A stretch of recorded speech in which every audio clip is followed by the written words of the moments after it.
This is Story Recapped. Today I'm going to explain an action, adventure, and sci-fi film called The Wandering Earth. Spoilers ahead, watch out, and take care.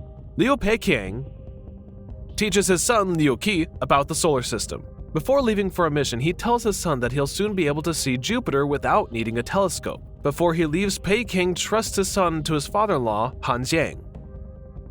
Over the next few years, the world is ridden with disasters caused by the sun's continuous expansion. The sun is predicted to devour the Earth in 100 years. To ensure humanity's survival, the United Earth Government, or UEG, develops the Wandering Earth project to propel Earth out of the solar system and into the Alpha Centauri star system using 10,000 Earth engines.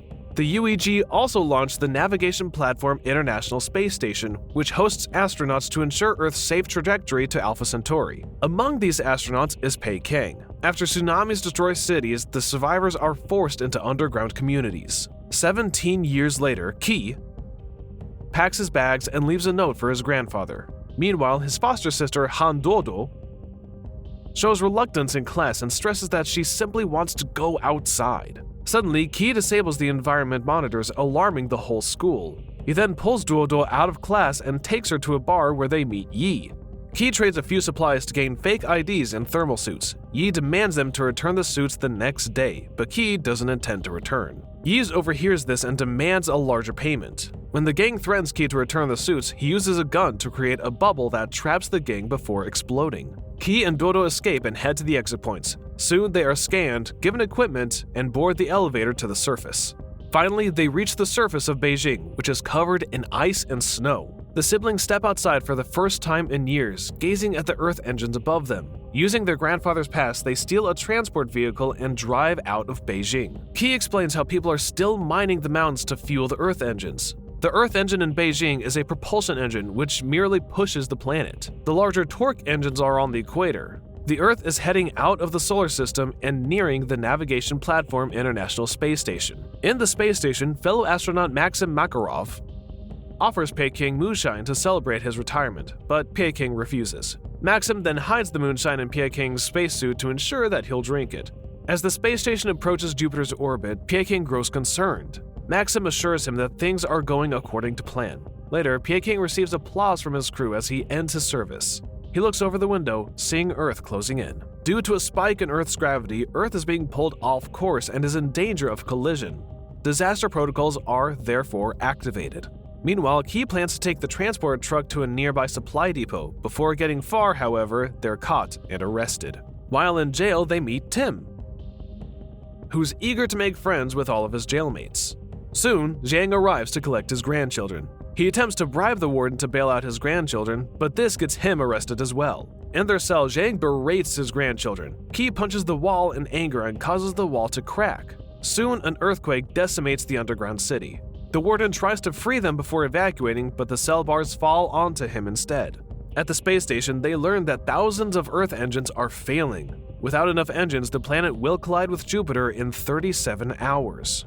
Jiang takes the group to his transport vehicle and drives out of the collapsing city. Debris from the mountains hits their vehicle, so Qi detaches the cargo container to free themselves. After escaping the city, they hear an announcement calling all units to execute Emergency Protocol Number 3 to restart all malfunctioning Earth engines.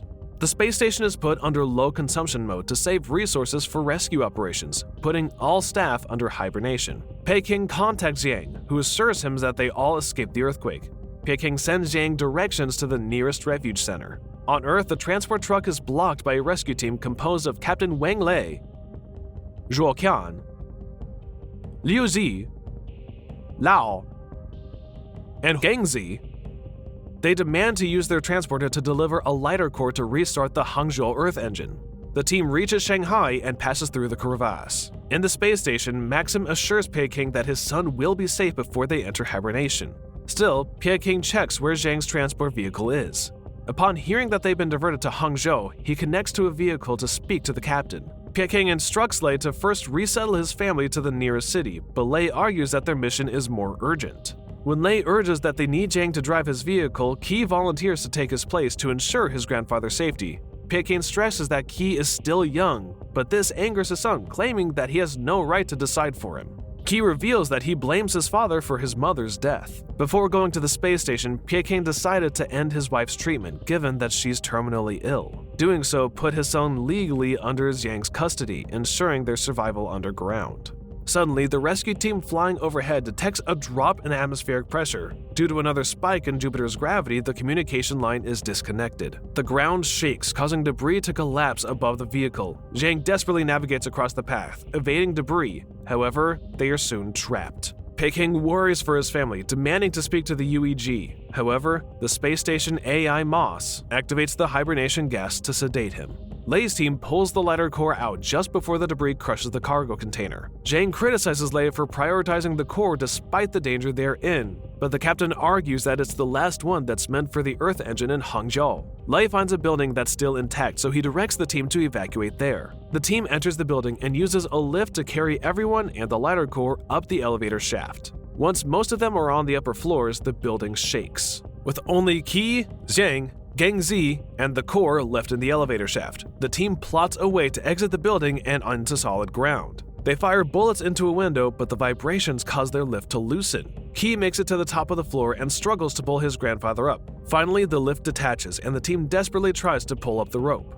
The rescue team lifts the core first, while Qi holds onto his grandfather's rope. When the elevator above drops, Lei cuts the rope, plunging Zhang down. Gengzi saves Zhang, but the elevator speeds towards them. Zhang is tossed onto the lower floor just before the elevator crushes Gengzi. Zhang is injured and his suit is damaged due to the incident. The team pulls Duoduo and Qi out of the building while Zhang searches for a way out. However, his oxygen level reaches 0, so he removes his helmet and allows himself to freeze to death. In his dying moment, he remembers rescuing Duoduo as a baby when the city was flooded. After escaping the building, Qi tries to punch Lei in anger for his grandfather's death. Lei easily evades the punch but releases him. Qi stresses that they don't need them anymore since the vehicle is gone. Lei decides to give them spare supplies and leave them on their own. Peking breaks out of his hibernation pod at the space station and checks the window, seeing that the station is leaving Jupiter. Moss awakens the rest of the team to force him back into hibernation. Maxim scolds him for breaking protocols, but Peking argues that the low consumption protocol is a ruse. The UEG has abandoned Earth and is just using the space station to head to Alpha Centauri instead. Peking intends to get to the control room and to stop the space station's deployment. To do this, Peking and Maxim exit through the airlock to reach the control room. However, Maxim's tether breaks as soon as they open the airlock. Peking grabs his tether and pulls him back. From outside, they can see Jupiter pulling Earth. On Earth, Qi, Dodo, and Tim find an abandoned transport and try to send a distress signal from there. However, the surviving engineer inside, Li Yi, tries to take Dodo hostage. Qi tackles the panicking man and calms him by claiming that they're the rescue team. Yi recounts that they were meant to restart the torque engine in Sulawesi, but their plane crashed due to the thinning atmosphere. Qi fixes the transporter in their cargo, so Yi urges him to help him deliver their lighter core. When they switch their communications on, they receive Lei's distress call. Lei announces that magma has leaked into the underground city of Hangzhou, and a core to restart their engine is their only hope to save the residents. Yi stresses that the torque engine still should be prioritized over Hangzhou. Miles away, Lei's team finds Hangzhou destroyed. Huang Ming suddenly dies from freezing temperatures, but Lei urges the rest of the team to keep moving forward. His crew argues that it's pointless, so to end the argument, Qian shoots the lighter core, rendering it useless. Lei berates them for wasting the sacrifices of their team members and those who are still living on Earth. Moments later, Qi's new vehicle arrives. Before talking to them, Tim stops him and reminds him that the vehicle is their only way to get to safety. Lei, however, has given up and announces the disbandment of their crew. Before he walks away, Qi reveals that they have another lighter core that's bound for Sulawesi. This convinces the team to cooperate. Meanwhile, Peking and Maxim climb outside the space station to get to the control room. Suddenly, a portion of the space station explodes, pummeling debris in their direction. The two get tossed into the space, struggling to get a solid hold on the station. With the control room close by, the two jump forward. However, Moss activates a lethal attack, breaking Maxim's helmet. Maxim pushes Peking out of the way to save him while he floats into space. Angered by his friend's death, Peking leaps forward to successfully reach the airlock. As he climbs inside, Moss warns him that his actions would violate the Wandering Earth Act. Peking tosses a tank at the speaker to silence the AI. He proceeds to override the commands, but he's denied access. A new Moss speaker descends announcing that the UEG authorized deserting Earth. Key and his team soon arrive at the dark side of the planet, where Jupiter is pulling Earth. All the torque engines have been restored except for the one in Sulawesi. The team reaches the Sulawesi supply depot to refuel the transporter for the final journey. While refueling, the other Earth engines are activated, giving hope to the survivors. However, Earth is still being pulled. Moss reveals that it has already calculated that reactivating the engines is futile. Within 3 hours, Earth will inevitably be disintegrated by Jupiter's gravity. Moss then announces the mission's failure globally. Jupiter's gravitational pull is far stronger than the thrusters despite most of the engines being reactivated. Moss initiates the Helios project to sustain human civilization, which will use the navigational space station to transport the thousands of human embryos to create a new host planet. Due to this announcement, all surviving underground cities are plunged into chaos. After hearing the announcement, Lei commands his team to prepare for evacuation. Key suddenly remembers when his father taught him about Jupiter and how it's 90% made of hydrogen. He then asks Yi if the mixed atmosphere of Earth and Jupiter is combustible. This immediately sparks an idea in Yi. With Jupiter having siphoned billions of liters of oxygen, combusting the gas will create a shockwave strong enough to push Earth off its gravity. To ignite it, they must use the torque engines. Yi explains that he'll hack into the engine to concentrate its power to blast a beam far enough in to reach Jupiter. When they reach the command center, they discover that all rescue and engineering units have been evacuated, leaving the mission up to them. At the command center, the team split up for their respective tasks. Yi hacks the command panel. Lei and his team manually detach the engine from below while Key and Tim head to the torque engine above. Dodo sends a distress call to request support for their mission, but it is ignored by all of those who have lost hope. Once Yi reprograms the engine, Lei's team struggles to push the ignition pin to ignite it. Soon, Tim and Key reach the engine, allowing the automated system to install the core. However, the installation is stuck at 99%. Lau heads to the main server to manually connect the engine's hardware to give Yi complete control, while Key heads out to check on the core.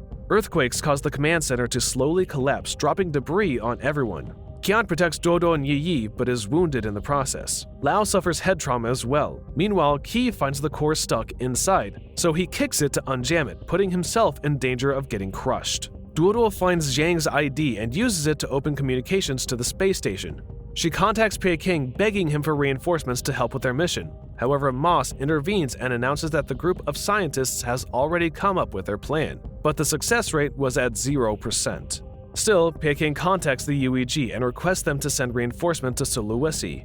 UEG denies at first, but agrees to broadcast the request globally, leaving the choice to every survivor on Earth. Dodo's distress call is then broadcasted globally, catching everyone's attention. She recounts how her teacher asked her what hope meant for her. But now she found out what hope truly meant in the face of extinction. This convinces many to help as a last-ditch effort to save the planet. Key finally unjams the core, but gets stuck. Tim jumps off the bridge to pull him out, allowing his weight to pull Key. Lau restarts the servers, finally completing the installation. However, he dies due to blood loss. Key and Tim rush out of the engines before it ignites. At the bottom, several units arrive to help Lei and the team push in the ignition pin. With their efforts, the engine finally reboots. Key desperately navigates around falling debris to escape. Once they're out, Yi ignites the engine, sending a shockwave everywhere. The engine blasts a heat wave into Jupiter, but it reaches short of 5,000 kilometers. Peking comes up with a plan to use the space station to amplify the ignition, but at the cost of destroying it. Moss blocks Peking's communication system to stop his plan. Unwilling to back down, Peking takes the moonshine Maxim left him and throws it into Moss, igniting the control center. He then navigates the entire space station towards the blast zone. UEG contacts him, acknowledging his decision and wishing him luck. Peking disengages the hibernation units to spare his crew before moving forward. Peking broadcasts his final message to Earth, announcing his plan. Key desperately begs his father to stop, so Peking apologizes to him for leaving him for another mission. The space station burns in the blast zone, igniting its fuel to let the blast reach Jupiter. Key looks up and sees the gas giant in flames. Yi announces that the shockwave is approaching, warning everyone to take cover. Most of the team has evacuated, but Lei goes back to rescue Dodo. Tim and Key arrive at the command center and find Lei and Dodo stuck under debris. They first pull Dodo out, but Lei commands them to leave. He sends a farewell speech to his crew just before passing away. With all underground elevators gone, Key and the rest head to a nearby Earth engine to take cover. Soon the shockwave hits the planet, crushing their vehicle before they reach the engine. They fall into a cliff, but Tim and Key are able to hold on. Key lets go when he sees Dodo falling. He reaches for her hand just before they fall to the ground. Dodo wakes up finding that Key has activated the inflatable bubble to cushion their fall. However, the truck falls on them, and Key turns the bubble just before it hits. The impact still destroys the bubble and damages Key's helmet. Yi sees from the computer that Earth is leaving Jupiter's orbit, making their mission a success. 3 years later, Key walks across the Beijing underground city, greeted by many of the residents. He heads to the elevator to the surface, where Yi asks him about Dodo. Key brushes off his interest in his sister. Once they're on the surface, he takes his own transport truck, yet still struggles to drive. He and his team head for the entrance as the planet continues the Wandering Earth project. Subscribe to watch more videos like this. Turn on notifications. And leave a like, it really helps the channel out. Thank you for watching.